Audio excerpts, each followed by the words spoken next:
Hi, my name is Jeff King. I am the president of International Christian Concern.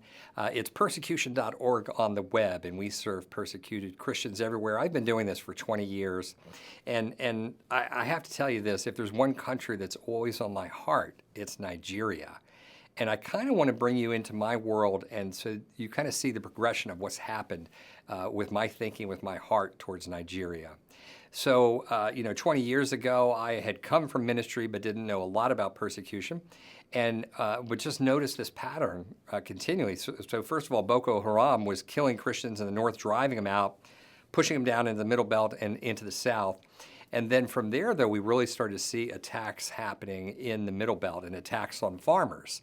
I wasn't putting it all together at the time, but we were just helping individual farmers. So a farmer at a village, they would be run off their village at gunpoint, and some of them killed, and these things were individual tragedies to me at the time. And so we were doing lots of things trying to figure out how to help these farmers. And one thing I always noticed is, there was one type of aid we would do, and it worked very well, and that was that we'd go in and we'd say, well, let's get you some seed. If they're still able to go back to the village, let's get you some seed and some fertilizer and weed killer, et cetera, and put them back to work. And those programs always worked so well, and that maybe shouldn't be a big surprise because these guys are farmers. They know what they're doing. And all we're doing was getting them back to what they were doing best. And then from there, I said, let's scale this thing up. And we built massive farms. 100 and some acres with, many, many families owning a piece of that farm. And then we'd go in with tractors and we'd plow the lands and get everything ready, give them the seed, et cetera, and they go back to town. And again, that touched many. I don't know how many we've touched, probably 10,000, something like that. But unfortunately, as you know, it's a drop in the bucket. And watching this kind of over 2 decades, it's like my thinking has really changed. Because like I said, individually before, or what I saw before, were just individual attacks. I wasn't putting it all together.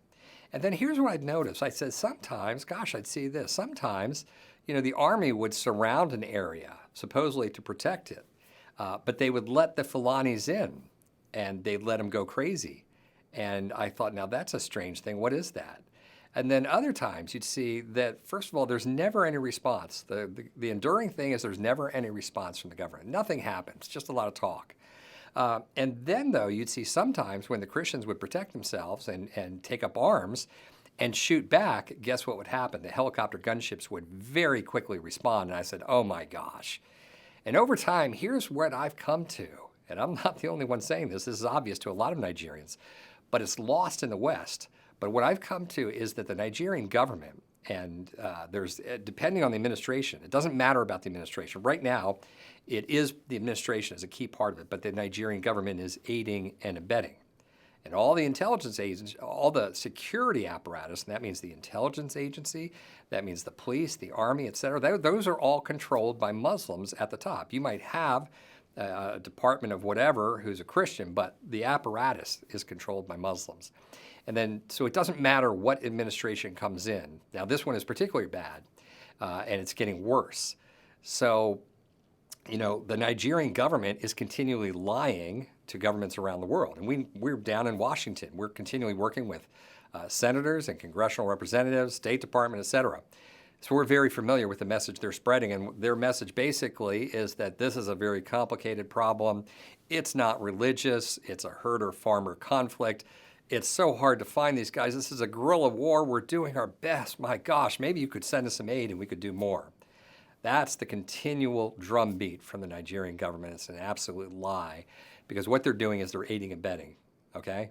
And so that leads us to a place for me, that means I'm going to be a fly in the ointment. Now, that's an American phrase, and what that means is I'm going to be obnoxious, and I'm going to tell the truth when it's not polite to tell the truth, and I'm going to bang the table, and I'm going to shout with a megahorn and shout to people in Washington that this is what's going on, and to change the narrative, and it's happening. It's actually happening in Washington.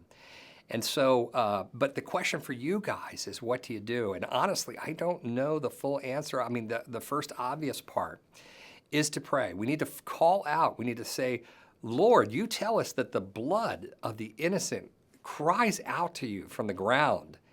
And you think of the massive numbers that have been killed. Well, probably almost 100,000 now. And how many farmers have their lands been stolen? 3 million, 4 million? Listen, this is not lost on the Lord, but I don't know, but except first we cry out and we say, Lord, you said it yourself that the blood cries out to you. And then we ask for wisdom. But it really begs the question, what are you going to do with your life, your youth movement? And you say, we could go about the normal pursuits of life, and I can make money, I can do this.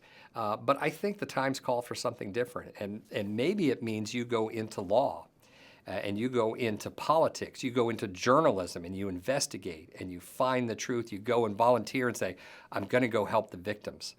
But above all, we ask the Lord, and we give him our life, and we say, what shall we do now? How should then I live? That is the question of the day, but I appreciate you guys. You're awake to what's going on. You care, so spread the word to everyone you know. Spread the word outside of Nigeria, to people in the West, to friends you have and to family you have, that the Nigerian government and the shadow government is aiding and abetting, and this must end, and we need to call them out and embarrass them. Thank you again. Thank you for what you're doing. Thank you for this film. God bless you.